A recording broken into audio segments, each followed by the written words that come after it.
Dito. Hindi talaga ako. Umiyak ako dun sa may loob ng SM ng office. Kaya-explain pa lang ako na wala yung wallet ko. Gusto ko nang umiyak.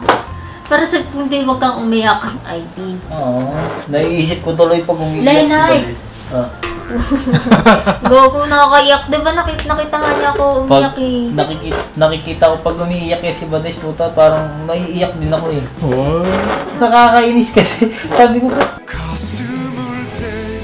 kailangan umiyak. Sa bagay ako. Ayan, alam mo ba? Naiyak na naman. Hoy, wag ka. Naalala mo ba before yung nawalan ako ng pera? Galing kay Ate Lane? Yung 5,000 or 6,000 na tayo nawala. Na hindi ko man lang nagawang umiyak. Syempre, bigay lang sa'yo. Hindi naman. Okay, sinasabi nga ni Ate Lane nun, ingatan mo yung pera kasi para sa'yo yan. Kaya alam mo na yung ibabag mo lagi, dapat lagi nandito. Hindi, actually, nandito talaga yun.